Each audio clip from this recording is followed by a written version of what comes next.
think we're ready to get started here.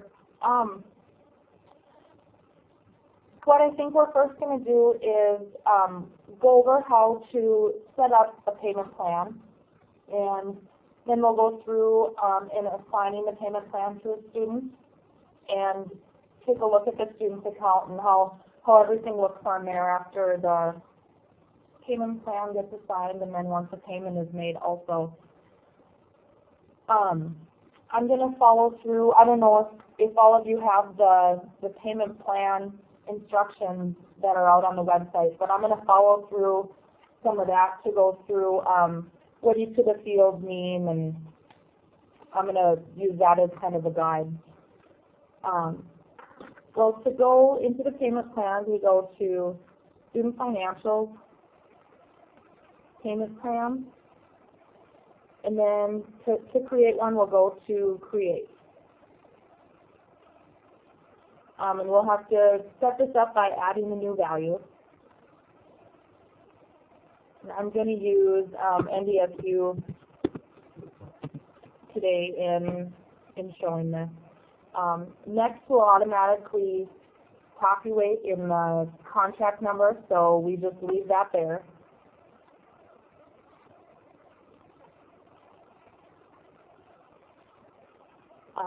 In the description here, that can pretty much be at your discretion what you want to name it.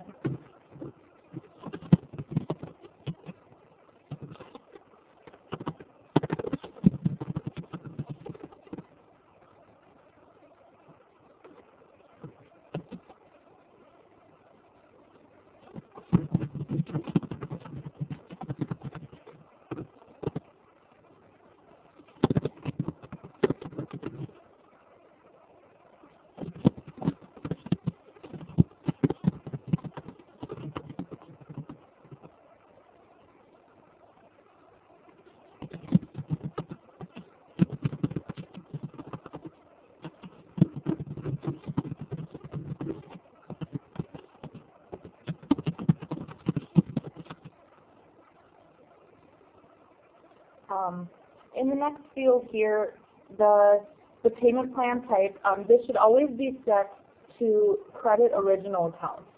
There also is the option of create billing entries here, but that option should never be used with any of the payment plan types. It should always be the credit original account. And we'll have the status as active. The total budget amount put in there for all eligible charges that you want available for this payment plan. It should be set high enough so that it can include the maximum amount of all installments that a student will make. So we'll just set this as $10,000 for now. The first bill date, that's the date that you want the first bill of the payment plan to be generated. We can just leave that as today for now.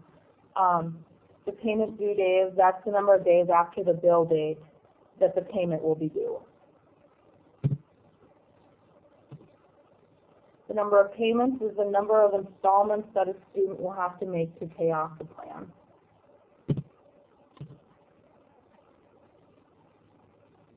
And the term will be determined there, and we'll use fall 2008 for now on this one.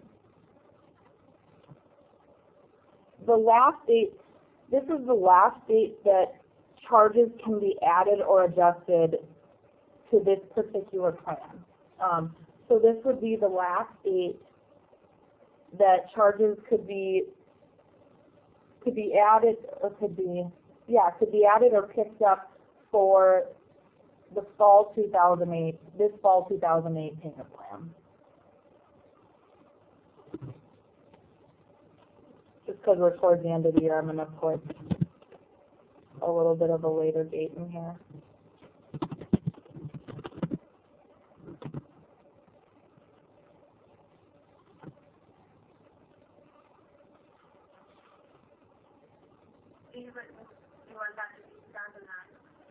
Oh, yeah. Thank you.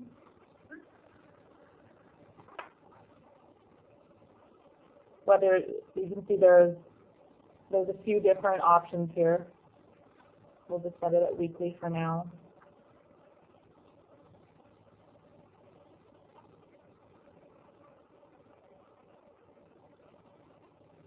The service impact, that's what service impact, if you want to assign a service impact to the payment plan, you can see here there's, within NDSU, there's a few different service impacts you could assign to it. We'll leave that off, I think, for now. And this plan type, I guess when I've done testing, I haven't included much of this. So I haven't tested a lot with this. I think this may be if, it kind of looks as if this may be some employee involved here. So we'll go over to the second tab. As you guys had been aware from the last demo that we had, there's 3 different types of payment plans.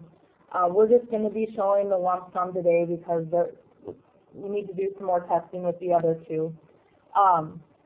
But just to run through the other 2, the calculated, I'm just going by the definition here on the guide that's out there. That's a plan that can be recalculated when new charges can be picked up if they're added later.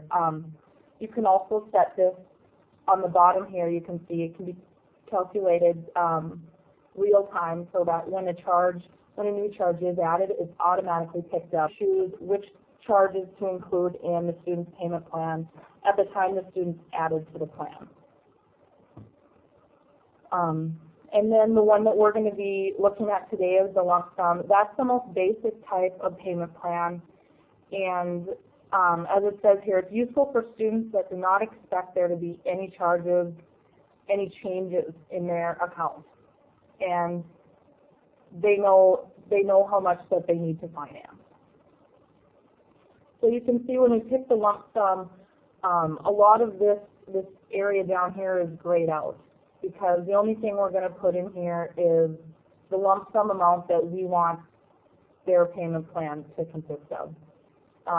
This lump sum amount, this is automatically, what's put over here in this budget amount is automatically populated over here in the lump sum amount, but that can be changed. You can go ahead and change that if you want to. And the item type setup, the adjustment option, this is whether any adjustments are made, whether you want it to adjust equally or adjust to the first bill, to not adjust. You can set this however you want the plan to consist of. And also any extra payments, you can set that whether they're applied to all bills or just the first or the last bill.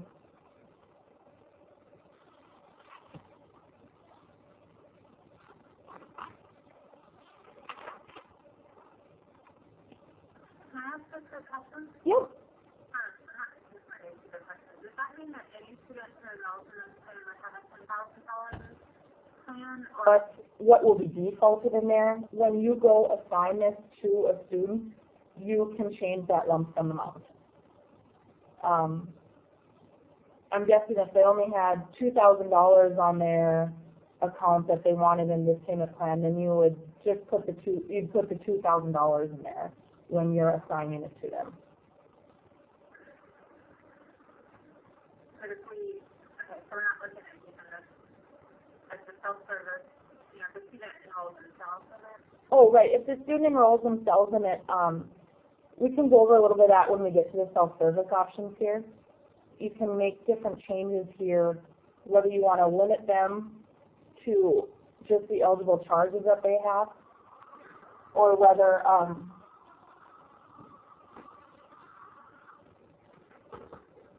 sorry about that. Whether you want to limit them to the eligible charges that they have, or whether you want them to allow a change in the amount. they can change it so that they can opt into less eligible charges, or less than the eligible charges that they have, but they can't opt in to go more than the eligible charges. Okay, thanks. Yep. And here you can populate the account type, and find you here on the student payment plan. And here you populate the charge item type.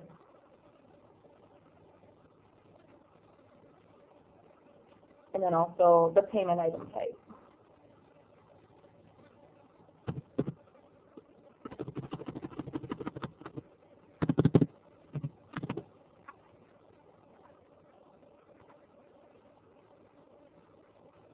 We'll go over to the self-service options, and you can click here whether you want them to allow the This is the description that the student will actually see when enrolling in a plan. So it's important to probably be as descriptive as you can on here so that the student is aware of which plan it actually is that they're enrolling in.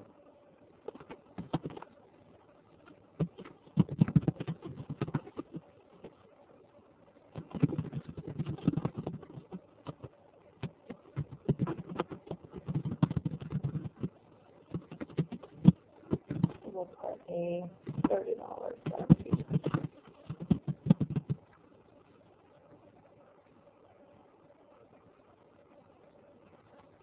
The self-service start date, that's the begin date that you want to allow students to be able to start enrolling themselves for it. This is Madonna. Yep. When you went into this, did you just go to student financials and then payment plan? Yep, it's student financials, payment plan, and then create. And that when I have my computer up, my other one on there. Okay. I don't have the self-service option tab. This is Kelly from NDUS. Yep. I don't think that any of the schools have self-service active in production yet. I don't even know. I think it's active in stage, but not in production. Okay, that's probably because, are you in production right now, LaDonna? Yeah. Okay, it's probably because the security hasn't been set up for it in production yet. Okay. I think it's just a small switch that we need to make to have that available in production, because I think that's all the change that Angela made in stage. Okay. And I believe stage is down today because they're doing a copy over. Okay. I was just saying. Yep. And then over here, there's the self-service end date. That would be the last date available that the student could go enroll themselves.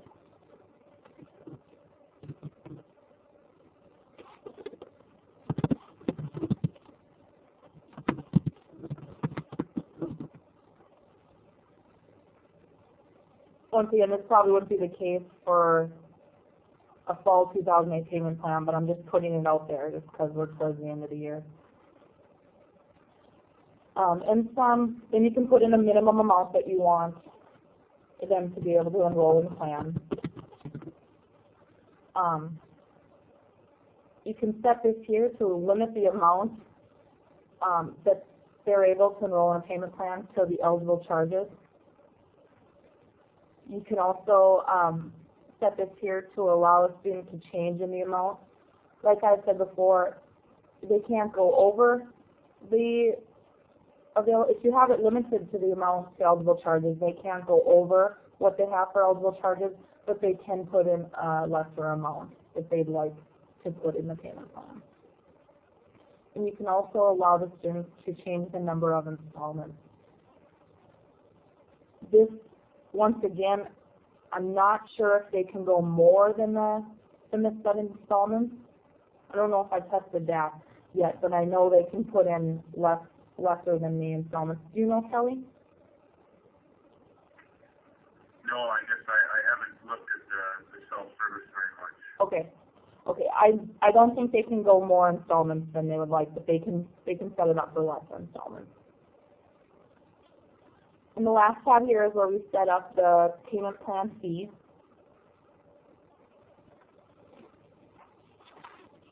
A monthly interest rate. You can assess it by a one-time fee or you can assess it by a one-time percentage of the payment plan.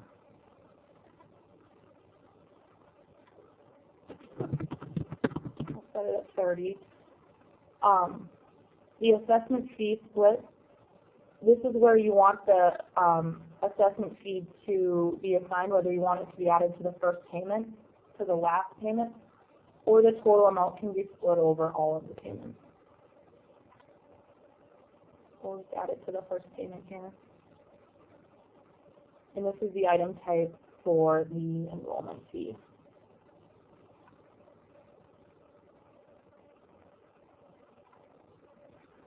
So we can go ahead and save this. I've gotten a warning on this that the end date I've entered is greater than the first billing date.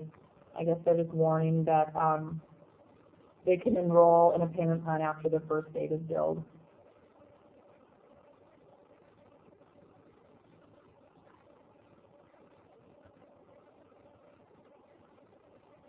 So now we will go and we can put some charges on a student's account and go assign that student to a payment plan. Once you save it, you can see the contract number populates up here. Every different payment plan will have a different contract number.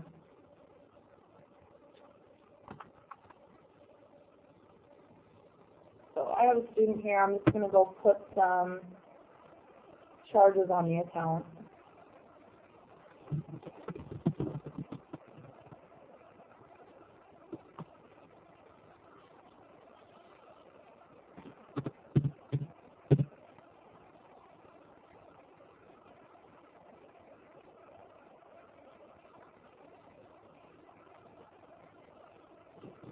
But $1,000 tuition out there.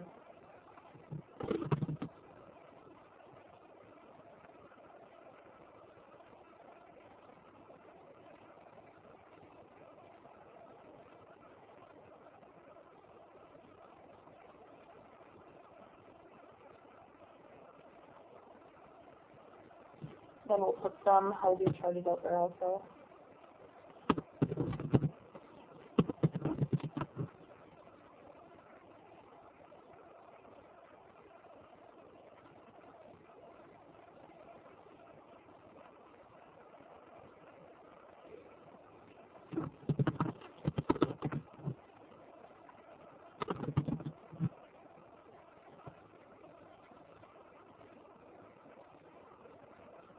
Go look at the student's account here and see they have the housing and tuition charges.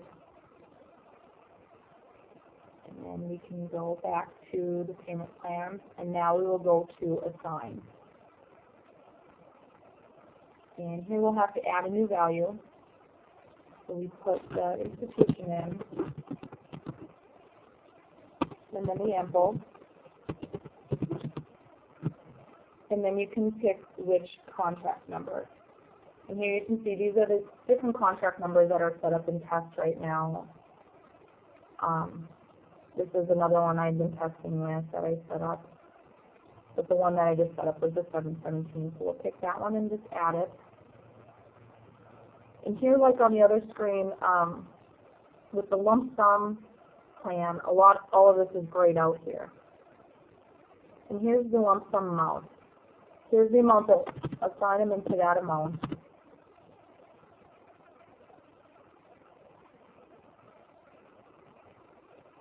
A lot of this populates from the setup, and you can choose to change it per student you're enrolling. This will show the distribution after we've calculated it. So we'll go ahead and calculate this. And you can see here it shows the billing dates and the due dates and the different amounts of the 4 installments. So to post this, we'll go and post this to the student's account.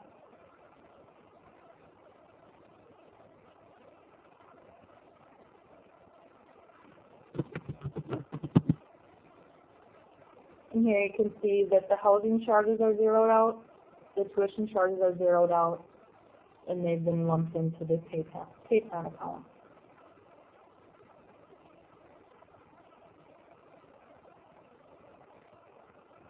shows the 4 different installments, and then also shows the enrollment fee separate. If you go look at the tuition account, here's the charges I had put on there, the 1,000, and you can see that the payment plan credit is taking that off of there.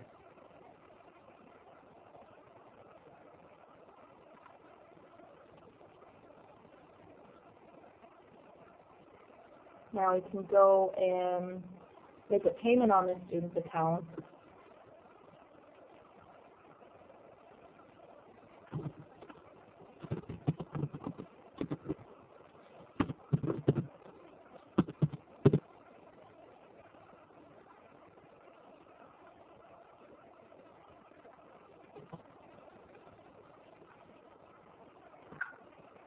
And I think the 4 different installments were set up as they're $375 a piece. So you can choose to make that or make even more than that. We can put a $400 out there.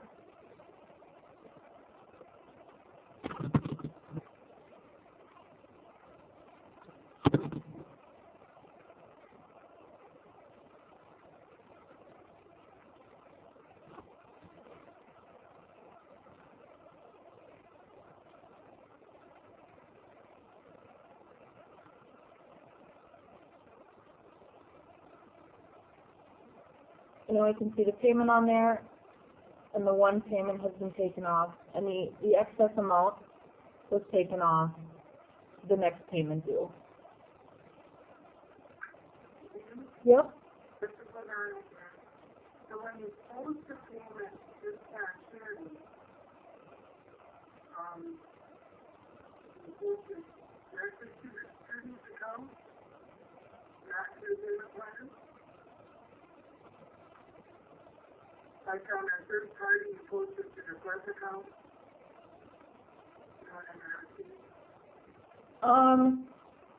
I'm not sure if I'm familiar with that. When you're posting it through the cashiering? Right? If you don't just do it through the post, you... Right. Kelly, are you familiar with that? Yeah, you would accept it as a regular student payment, and then my suggestion is, as you can see from Dee's screen, that the excess didn't go to. I always encourage our cashiers to, when they're accepting a payment plan payment, to accept it by charge and pay the first month's installment charge first, and an enrollment fee then, so that those charges get paid first. But you would accept it like a regular student payment. Okay, so when a student does come up to make a payment, on our asking, because I knew it was probably a payment time, so somebody walks up to the window, does it show right away that they're on a payment plan? Or not until you select? No, not unless you look at the student account. If you're just going in to post a payment for the student, you either need to check their charges to see if there's because when you post by charge, it'll list payment plan due. Otherwise, you need to look at the student's account to see if they're enrolled in the payment plan. Otherwise, it's going to show that since they're in the plan, it's showing zero balance.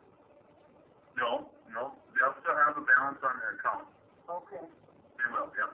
If you were to go and make a payment on Benjamin's account through the cashiering window, you should have a balance of $1,130 still on his account.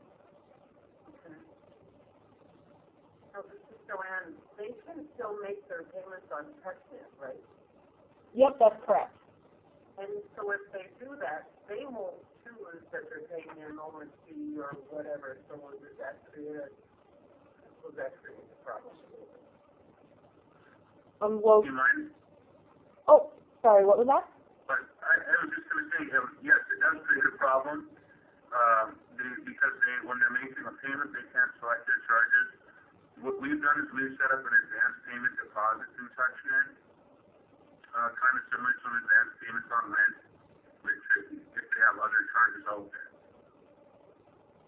You set up an advance prepayment so that goes straight to the payment plan account, Kelly?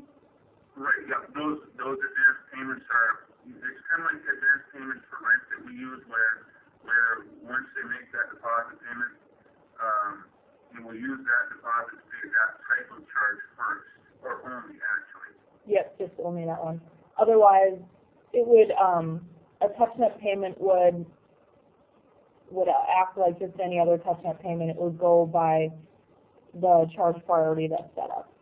Exactly, yep.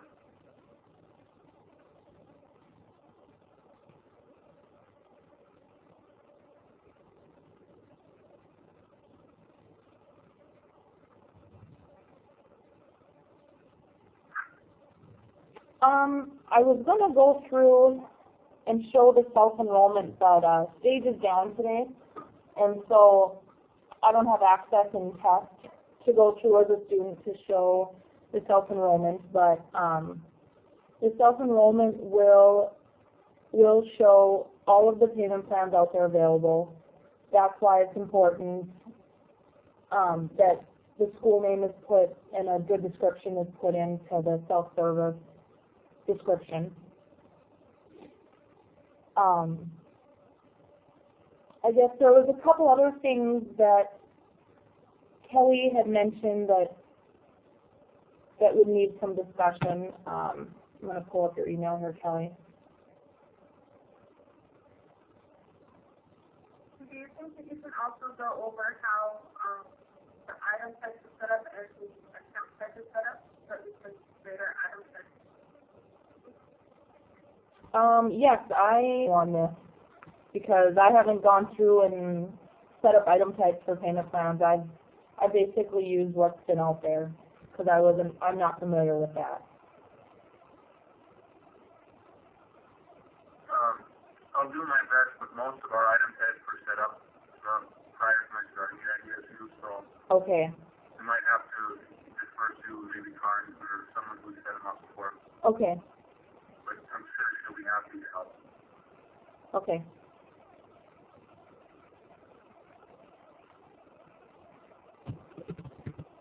You know, you could go into the item type lookup sheet if they wanted to see what some of the item types are that we're using. Yep, that's what I'll do. I'll go and show the setup here of the item types that are out there.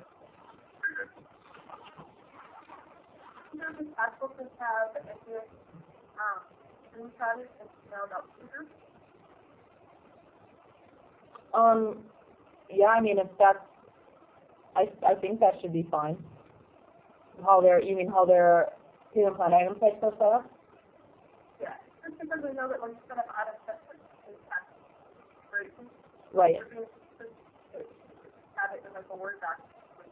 Right. Oh, yeah, definitely. That's something, yeah, I can set that up to, yep, I can set that up on how the item types should be set up. Okay, thank you. Yep. The charge item type that NDSU uses, I'll pull that up.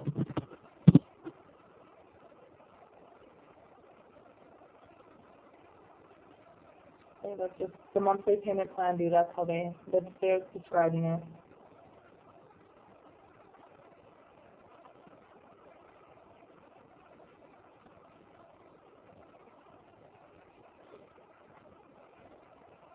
Type.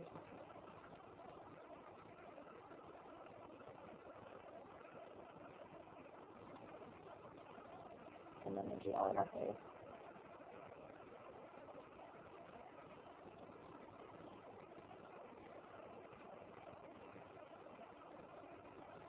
But yeah, this is definitely something, and this is something I'll probably need to maybe get some more guidance from Angela on too, because there's a lot of item types that I'm not really familiar with yet, but she'd definitely be able to help me on some of these.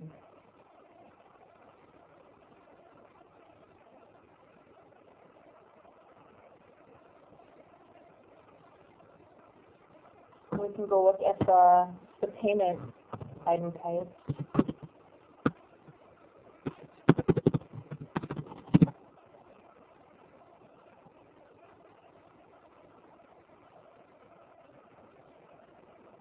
Just set up as a payment classification.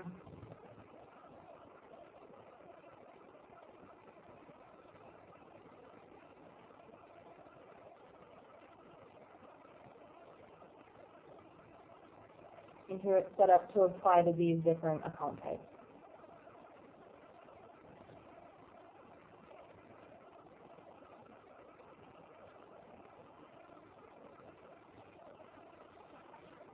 And then the other one used is the enrollment fee.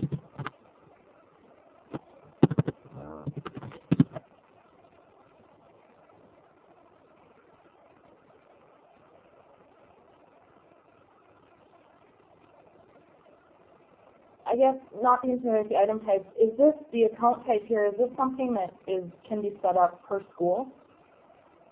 It can be set up individually. Okay. By institution.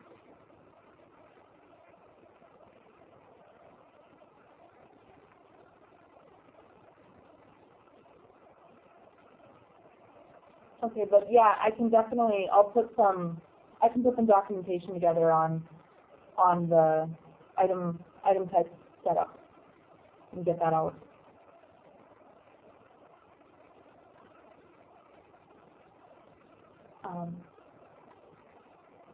But there's some other details maybe, Kelly, that we want to go over. I know the email that you had sent out, you had shown some concern about changes being made to the balances manually, and some of the anticipated aid needs to be subtracted out. Yeah, there's a couple things, I guess, that should, from NDUS standpoint, would have been very helpful to know before we started using the payment plan.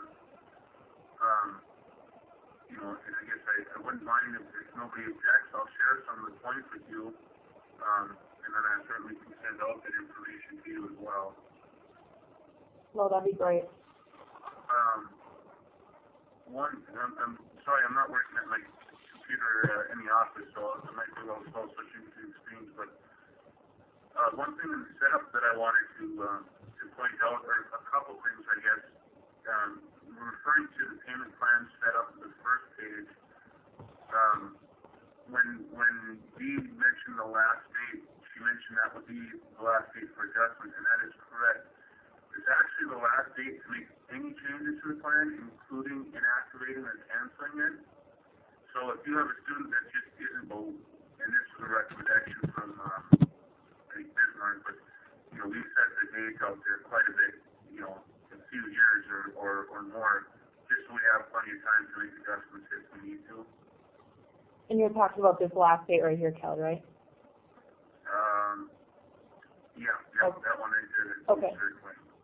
Also then, on the total budgeted amount, you see corner of that, that amount can be changed if you have to, but that's going to be the maximum amount for the payment plan. So you kind of want to take into consideration what you think the absolute highest value is going to be for that plan. The plan is total or for the plan? For an individual plan. So in this case, a student can have no more than $10,000 worth of eligible charges on their payment plan. You can go back and adjust that amount afterwards if you have to.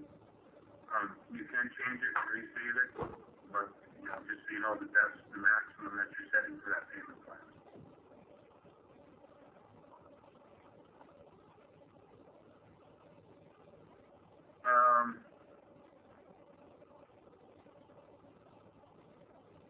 Sorry.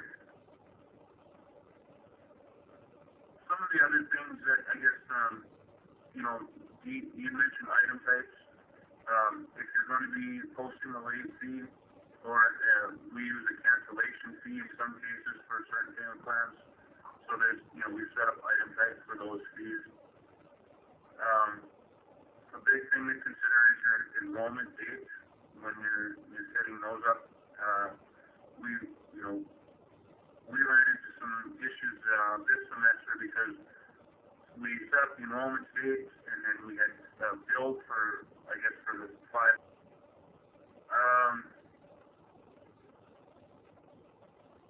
Financial aid was another big one, I guess. When we set it up, we subtract out their total anticipated aid from their eligible charges and set up that lump sum amount. And then after financial aid is disbursed we go back in and add any aid that hasn't been dispersed yet. So you just want to kind of think about how you want to do that to best serve the students. So.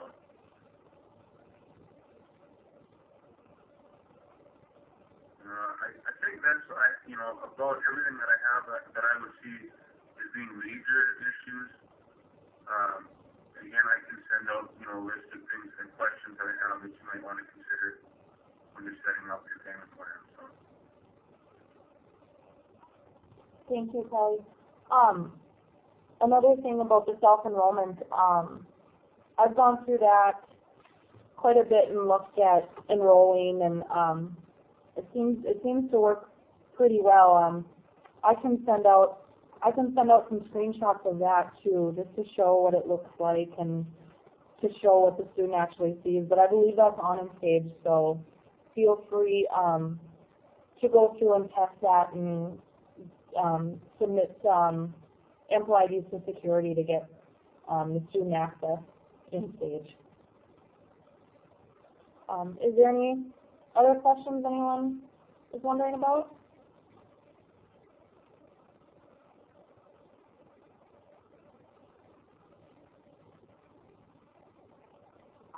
Okay, like I said before, that the manual that's out there, it was from version 8, so some of the navigation is different, but the navigation in 9.0 is pretty easy. It's just student financials and then payment plan, and everything is underneath there. I'll work on getting some of the item types set up, some screenshots of that, and some more specifics on that. I'll probably work on that once Angela gets back and get some help from her on that. But other than that, just feel free to contact me with any questions you have, or if you want to send them out to the listserv, feel free to ask any questions. Like I've said before, Sage is down all day today, and I think should be back up at the latest by 5. So you won't be able to go into Sage today at all. And it will be refreshed from prod, so it'll have all recent information in there, and any testing that had been done earlier will be lost in there. So we can start new with Sage. You recorded this, right? Yep, I did. So where would we find this if we wanted to watch it? I'll probably put it out on the Connect ND website, if that works best. Okay, thanks. Yep, I will work with Deb on getting that done. Okay, so let me know of any questions you have. Anything? Yeah? Marie, I just have a comment. You did a great job today on this, and I was just wondering, is there any plans for you and maybe Kelly to do a presentation to put it on payment plan, or do you even have this question and answer period? I didn't know of anything in the works, but that definitely sounds like a good idea, I think. Because I think definitely some more questions and concerns will come up before then, so we can definitely look at that. Look at once some more testing gets done, hopefully within the near future here, hopefully beginning of January, we'll look at doing another WebEx or a training session of some type, whatever works best for you guys on the other 2 types of plans. We can get into them a little bit more too. So, okay, contact me with any questions you have, and I hope all of you have a happy New Year. Thank you. Yep, thank you. Okay.